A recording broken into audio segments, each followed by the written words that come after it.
Wow, wow, wow. How was your conference? Great? Good? Yeah? Okay. You know the drill now that we will thank the sponsors. And I think we need to start with a small exercise together. Are you okay with that? Yeah? So, yeah, please stand up. We'll do something all together. So, you want to join me? Yeah, come on, come on. So if there's other people that are less than 18 years old, they can join. So our goal is really simple, and you will see we will all succeed. So our goal is simple. We will all clap our hands one time, all at the same time. Okay? You ready?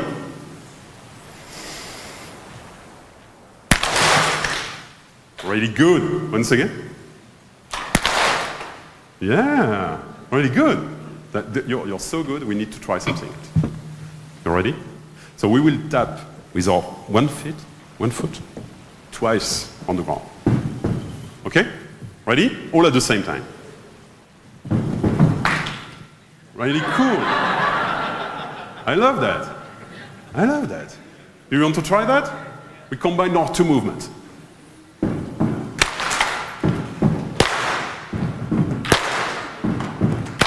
Continue?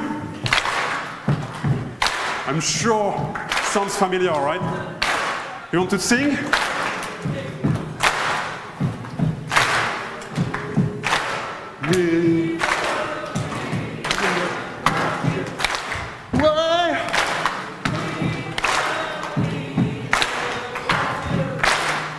Oh, you're perfect. A big round of applause for all of you. Look at each other. You're doing so great. Really well done. Wow. Thank you, girls. Wow. You did it. So, we are at Vox Days in Singapore. It's going open. It's the closing keynote. We're almost done. And I'm Alexis Monville, and I'm really, really happy to be here. And so thank you for having me. During the talk, you may experience from time to time a sense of discomfort. And what I would like you to try is to create a space between that sense of discomfort and your reaction. Usually what happens is when we experience that, it's probably one of our beliefs that is touched by something that has been said or something like that. And we react, and we tend to react really quickly to protect ourselves. So what I would like you to try today is to create a space between that sense of discomfort and your reaction. Hold on loosely to your belief and explore that space. Our beliefs are really the foundation, are our foundation. They are also the foundation of our organizations. And all the rest is built on top of that. Values, principles, practices, tools, they are all built on top of that. So when we try to change from the top of that, we create a lot of resistance. So maybe by creating that space, exploring that space, we could start to change something by reconsidering some of our beliefs. You want to try that?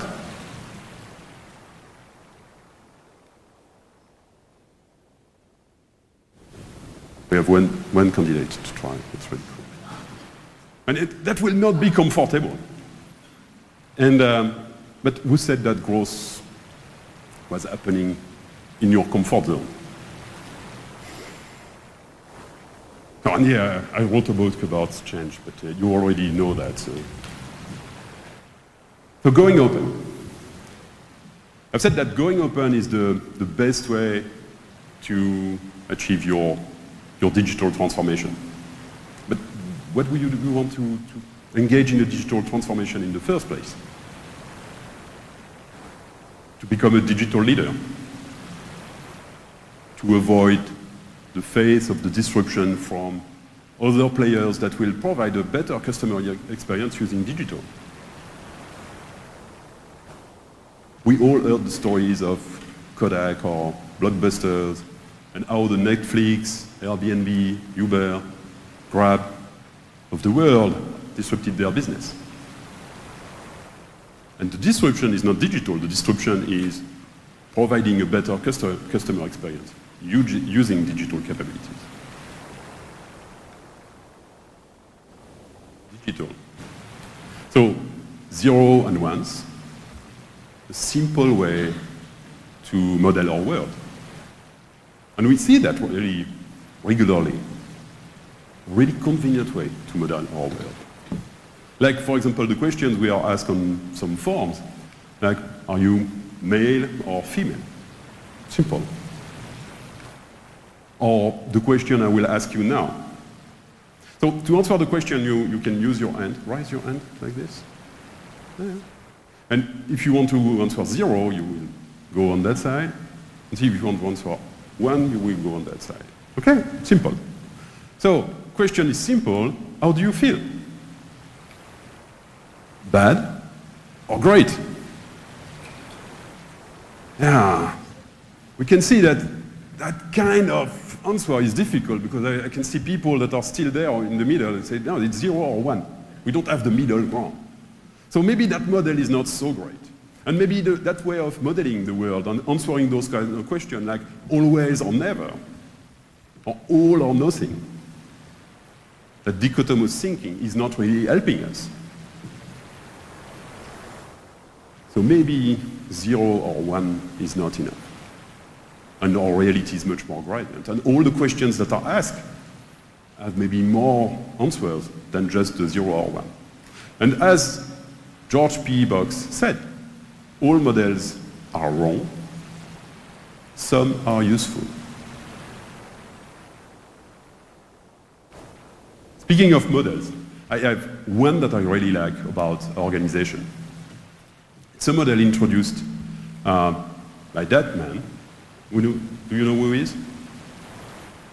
It's Douglas McGregor from the MIT Sloan School of Management. And the theory is theory X and theory Y from 1957. And it's a really simple theory about organization. In theory X, the assumption is really easy.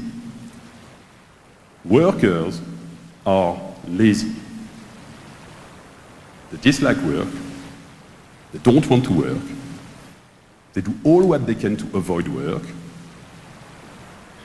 and so as a consequence, you need to put in place a work system that is dealing with people that have no intrinsic motivation, no ambition. So you need to put a system in place that is command and control.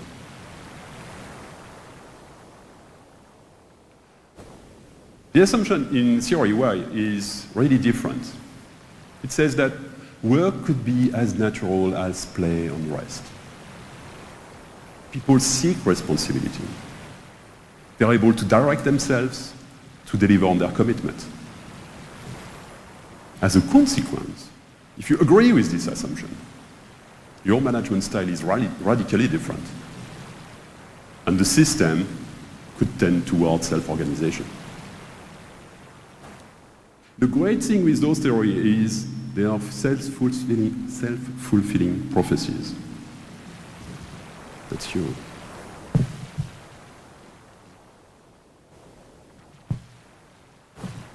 So if you believe in the theory becomes true. Reconsidering the way we manage in an organization is really an essential ongoing exercise. For example, our actual reward system might perfectly fit the theory X, while we would like our team to tend toward the theory Y.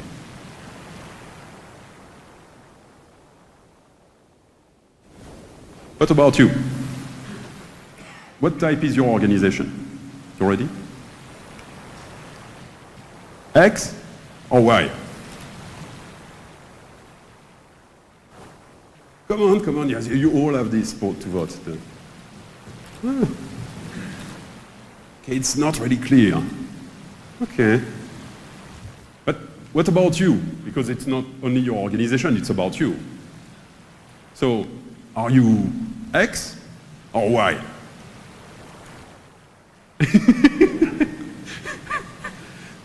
It's really, we have people that are tricking the answers. That's really interesting. But do you think that your organization could change if you change your behavior? That could be an interesting line of thought, because X organization suffer from centralization flow. Unlike spiders, if you cut the head, the organization dies. By contrast, Y organizations are resilient, like starfishes. If you cut an arm, the starfish will regrow it. And more than that, the arm will regrow the whole starfish. Because all the informations are available to do exactly that. I think why organizations are really open organizations. So open organization is the term coined by Jim Whitehurst, the CEO of Red Hat, for his eponym book published in 2015.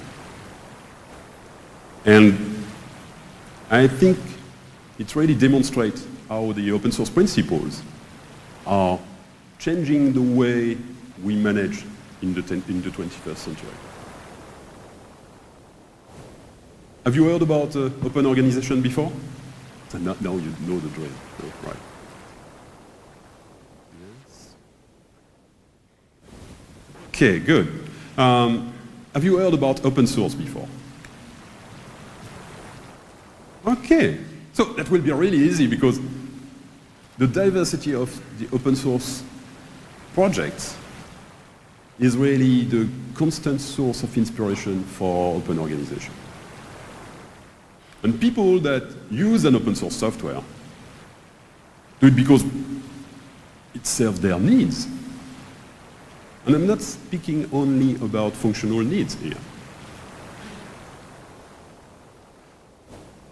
When Richard Stallman started the free software movement, it was really out of frustration not being able to fix a printer by contributing code.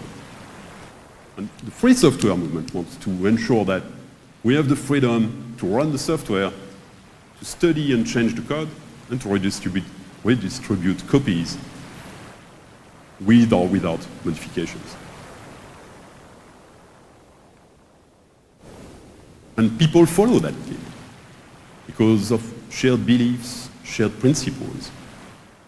Along the way, we discovered that the development model for the software was incredibly powerful, and the term open source was coined.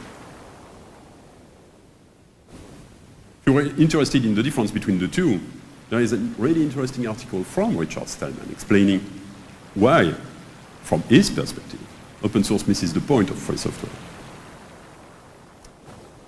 Software companies, enterprise software companies that embrace the open source software development model are doing it because it's the best way to develop technology with partners, contributors, customers, communities. And for example, Red Hat expressed that in its mission. And we have a problem there. We will need some audience participation to fix that. This is not the right logo. Seen that? So we have some participation, because you will fall asleep. It's the end of the day, so you need all to stand up. Take your two hands, catch your energy ball. You ready? Come on, stand up. Come on, wake up. Some exercise. That will be good for everybody. Yeah. You take your energy ball and you throw it at the screen, shouting, "Ah! Ah!" And we have a new logo. Already good. New logo, same mission. Same why. People at Red Hat really strongly believe that open unlocks the world's potential. Same value. Freedom, accountability, courage, and commitment. So freedom, open source depends on free exchange of opinions, ideas, expertise. Accountability to all the stakeholders, but also to ourselves, to every community we work with. There is no real freedom without accountability. Courage. It takes some courage to exercise your right to have freedom. But courage, you need to exercise it with respect for others.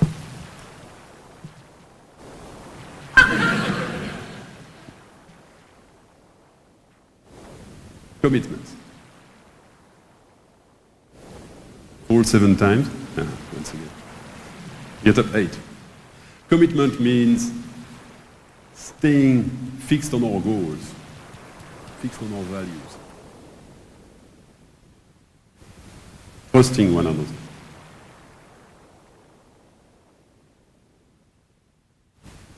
I've said that the diversity of open source projects is really the source of inspiration for open organization.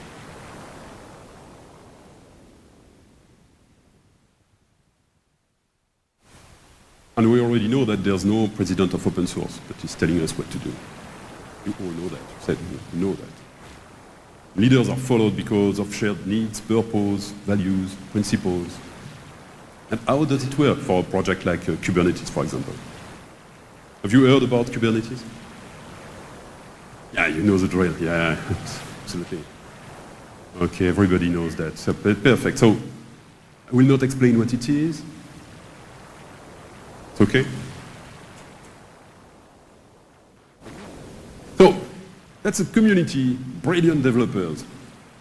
And they will build something around containers, I think. You know? We'll be able to deploy, scale, build applications-based, container-based. But having brilliant developers is not enough. So, to be able to work, they design a work system that enables them to take decisions. And of course, they review each other's decisions. They review each other's code. And they need something to tell them they are going in the right direction.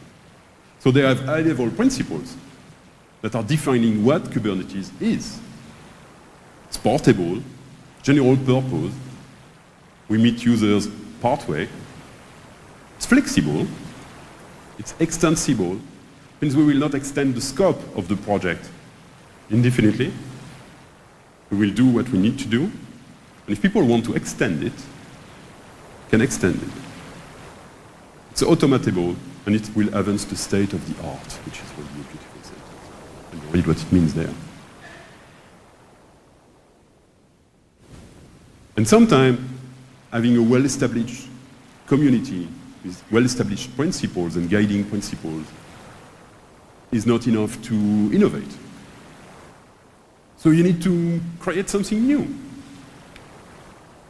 And I guess Emmanuel is still there, somewhere. You can create something new. So you can discuss with him about Quarkus. And if you are a Java developer, I guess you want to discuss with Emmanuel about Quarkus and with all the other contributors to the project. We will not have them vote, so we assume it's yes. So diversity of open source project is a source of inspiration for open organization. But what are open organizations? So we found 5 main characteristics. There are, yeah. Transparency, inclusivity, adaptability, collaboration, and community. How can we adopt that for our organizations? So let me introduce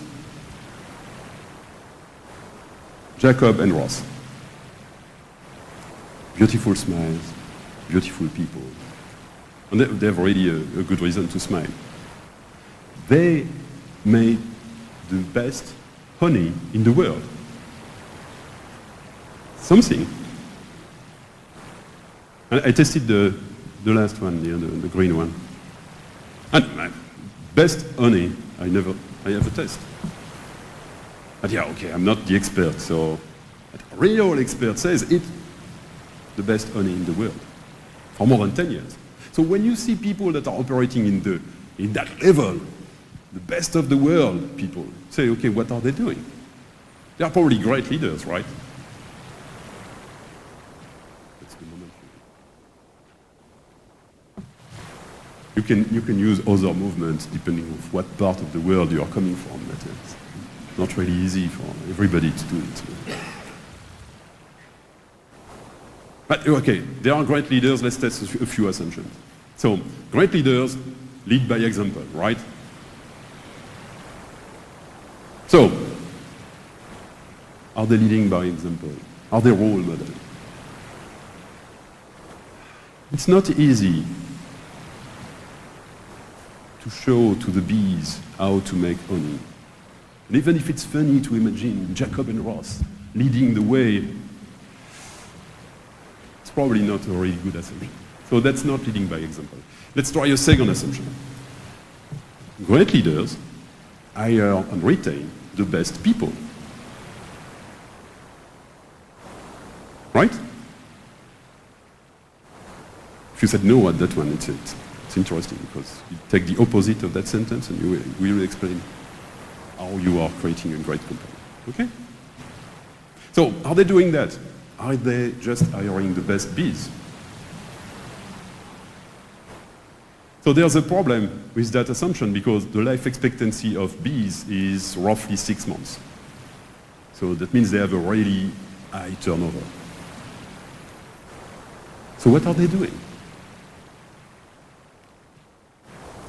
They just create the conditions so that the bees make the best honey. What they are doing is they are placing the hives away from any pollutants. They are placing the hives near original forests. They plant specific flowers to guide the bees in specific areas. Or maybe the bees tricked Jacob and Ross, so they plant the flowers, but that we don't really know. They only collect a limited amount of honey each time. So the bees don't feel the urge to overproduce,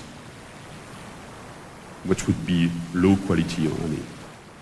In short, great leaders create the conditions so great work can happen. I guess they are really why leaders.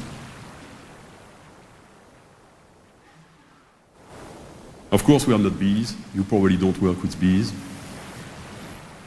So how can you create the condition for self-organization in your organization? How can you apply the 5 characteristics of open organization? Is it even possible? Is it possible in your organization? So, yes, no.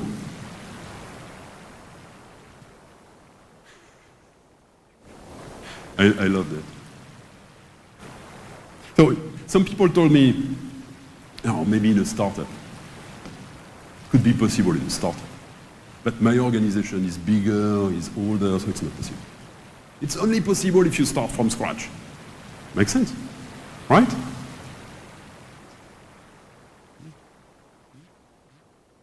It's unclear.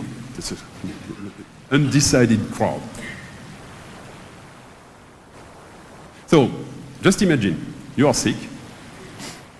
You have an appointment with a medical doctor. Let me introduce Dr. Stock Photo here.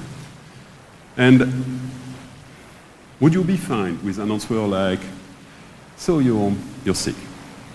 It's really bad. So let me call your parents and I will tell them to start from scratch. Yeah. Not really a satisfying answer, right? So I guess the only reasonable answer is change. What prevents us to change? What is the risk not to change?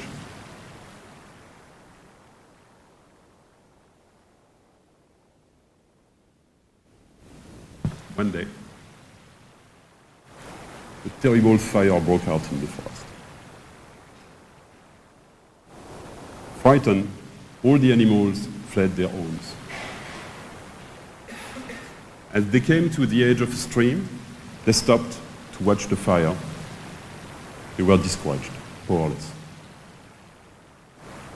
They were watching the destruction of their homes. Every one of them thought there was nothing they could do. Except for one little hummingbird. This particular hummingbird decided that he would do something. It swooped into the stream, picked up a few drops of water, went back into the forest and dropped them on the fire. Then it went back to the stream and did it again, and again, and again, and again. All the animals watched in disbelief. Some tried to discourage them. Don't bother. It's too much. You're too little. Your wings will burn. Your beak is too tiny. It's only a drop. And finally, one of the animals shouted out in a mocking voice, "What do you think you are doing?" And the hummingbird looked back and said, "I'm doing what I can."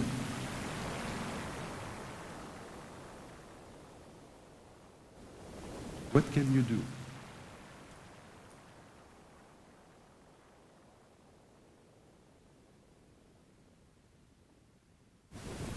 This circle represents what we can act upon. This other circle, the larger one, represents what we can influence. And outside of that,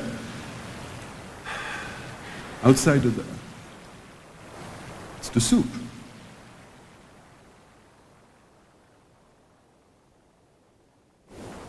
And I don't want an untasty soup, a cold soup. So if the soup is cold, I will take the pot and will put it on the stove. And what will happen? Nothing. Nothing immediately. But after some time, a long time, just a bubble will pop up at the surface. And maybe it's the first chair idea that we have. It's something different. I could maybe add some salt to that soup. Could maybe add some pepper to that soup. The idea of the soup is to push us to consider that those circles, we don't want them to shrink, we want to expand those circles. And there's always a way to find one thing to do that could influence our world. And we have an individual accountability to do that. We have an individual accountability, need to choose better words, to be our best possible selves. That was my best possible sentence here, that's it. Really good example. We have an individual accountability to take care of ourselves, so we are able to do that. For example, we can take another drink after a late dinner to be sure that we will really be in good shape the next morning, right? Really, really smart idea. Because we know our bodies and our minds are tightly connected, right? So what can we do to apply those characteristics of open organization to our organization? So we can start with transparency. Transparency. That transparency is the foundation for everything. So one thing we can try is to make our work visible. It's easy. It can be done easily. You have a simple command board and you display your work in your office. And you have a simple to-do in progress done and you display your work.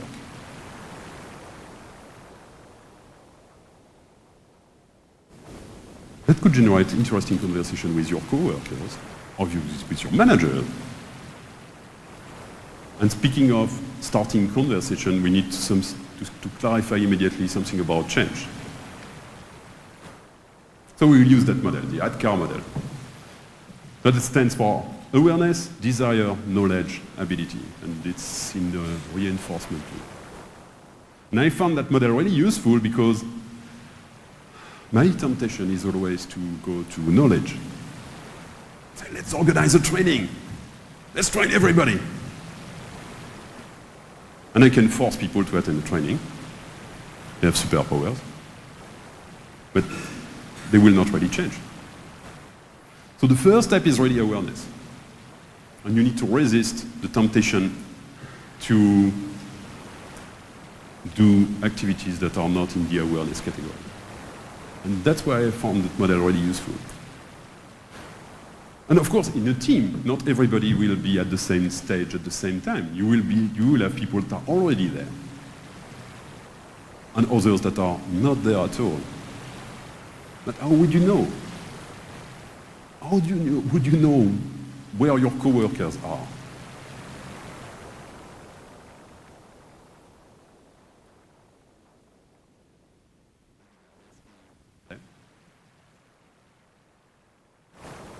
Maybe learning to know them, to know what they are doing, why they are doing it.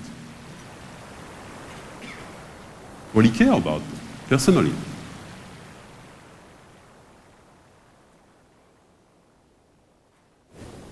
And your board could help you to have that conversation about what you are doing and why you are doing it. When I was in an office, I was carrying my portable personal Kanban board in meetings or one-on-ones. It was really convenient. And I think by caring personally for people, you apply the second characteristic of open organization, inclusivity. You are open to other perspectives. Another thing to try is the matrix of principles. I created the matrix to try to understand how people were reacting to the 14 management principles of William Edward Deming. So the idea is really simple. You have two axes. The horizontal one, you disagree or you agree. Vertical one, it's applied in your organization. The top, it's not applied. And you position the principles in the matrix. So you can do that alone as a self-reflection tool, or you can do that with a coworker tool. Try to see where you differ and to learn from that. Now, for example, let's take one of the principles of Deming there. Create constancy of purpose toward improvement of product and service with the aim to become competitive, to stay in business, and to provide jobs. So it's easy to say that Deming is probably at the top right. But for me, I'm not completely sure, for example. The wording is strange. Of course, the black and white picture tells you that that guy said that already a long time ago. It was in the 80s. And yeah, the wording is really strange. I'm not sure that the purpose of my organization is to provide jobs. Might be. So I think, yeah, globally agree. I like the idea of constants. And I would like that to be applied even more in my organization. So, you want to test another principle? Let's try this one. Drive out fear so that everyone may work effectively for the company. Is it a conversation starter for you? So, discuss with your nearest neighbor in the room and discuss where you would put that on the matrix. Do you agree? Do you disagree? Is it applied or not applied in your organization? Discuss it right now.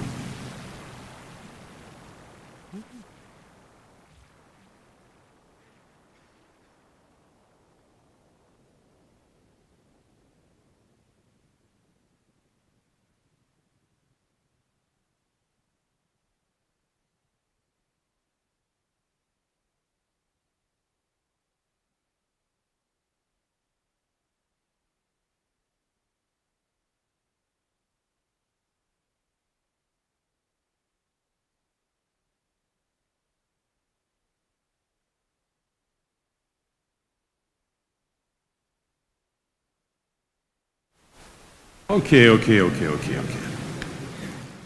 So a last one, just for fun, and put everybody in the company to accomplish the transformation. The transformation is everybody's job. And you guess that I probably fully agree with that one. So let's go back to the five characteristics of open organization. Cover transparency, inclusivity.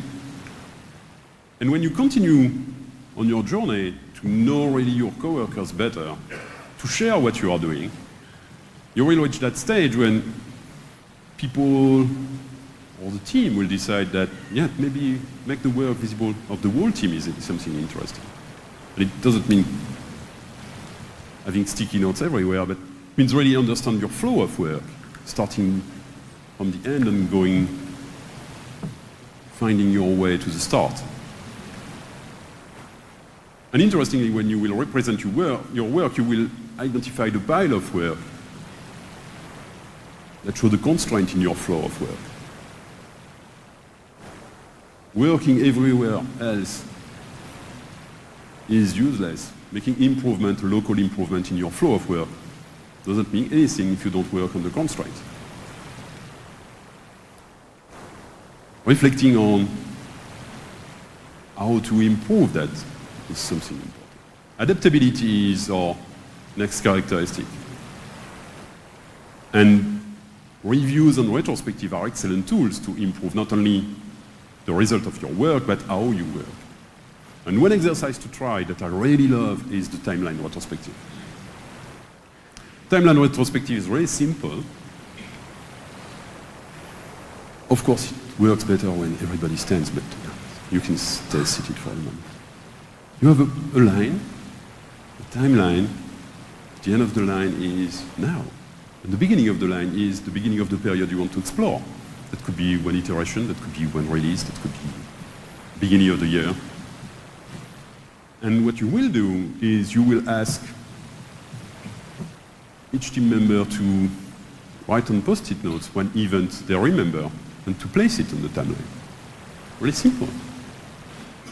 It will show us what people remember. And of course, the reality is something really subjective, and you will see that people don't necessarily remember the same things. That's the obvious thing, yeah? Right? The other thing that is interesting is that usually they remember really well all what happens in the last 3 weeks. And before that, there's nothing. So when you explore a too long period, it will really show that if you are not doing retrospective every 3 weeks, you will probably lose things in the process. The other thing that you can do is using the vertical axis to represent how you feel about those events. Are they really positive when you place the note really high? Or are they really negative and you place that down? And you will ever see people fight about that. I think that's why there's those two small notes there connected with a line. Those people were fighting, so we duplicated the notes. Because someone wrote on the note, Raphael quit. And he thought it was a neutral event. And all the others in the team were saying, no, it's really bad. Interestingly, that was the note that drove the best conversation we had in that team for a long time. Because Raphael quit for a single reason. He wanted to get away with the death march that we are having to deliver the product for each release. We were really smart. We were doing everything right? We had fixed scope, fixed date for the release. Perfectly smart. And people were working long hours to try to complete for the release. And we had a lot of heroes in the team. It was really cool. So as he thought we were not able to improve enough to stop that, he quit. The interesting thing is, in a way, he succeeded because we stopped that frenzy in the next iteration for the next release. But we lost him. By holding a retrospective you work as a team. You collaborate to find ways to improve the way you work. You already start to touch the fourth characteristic around collaboration. And collaboration is not only about sharing tasks. It's really to work together, to have several brains to solve one problem. And one thing to try around collaboration is to write down your team agreements.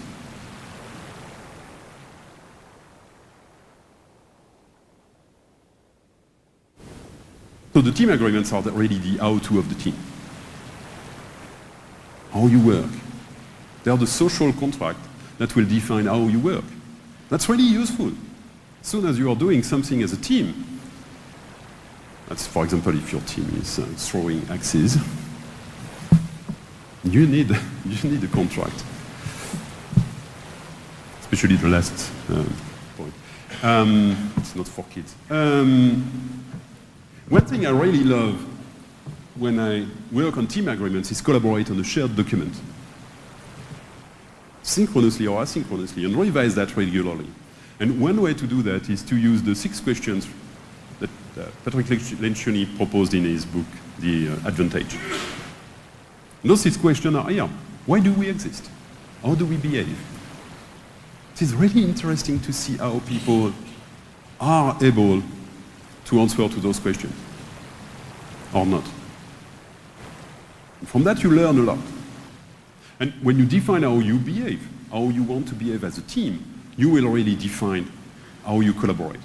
And you want to push that collaboration.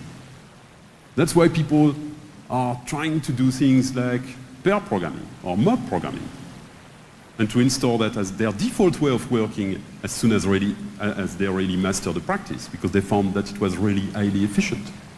It's the shortest feedback loop you could have. And when you start really collaborating more, you're able to define everything, to define your values, your purpose, your goals. You are able to define really ambitious goals. And when you define your values and purpose as a team, you start to really form a community. And with ambitious goals, ambitious objectives, you want to define the key results you will reach that will show that you reach those ambitious goals. And those key results are not the deliverables. They are really the impact that you will have on the world. The impact that you will have, that will show the behavioral change that you will have for you, for your team, for the other stakeholders in your group, for the customers, for the partners, for... So you track the impact of your work. You can track your work if you want. Did that, did that, did that. If you have no impact, it's not really interesting, right? So tracking the impact of your work is really more important. That will really increase the focus on what is really important for you to accomplish your transformation.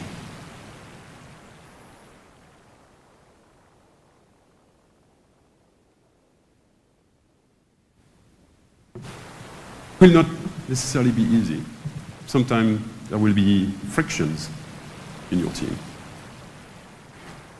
But maybe from those frictions will grow new ideas. And as we said before, we said that growth happens in your comfort zone. So, just want to tell you, enjoy your journey of changing your team from the inside. Thank you.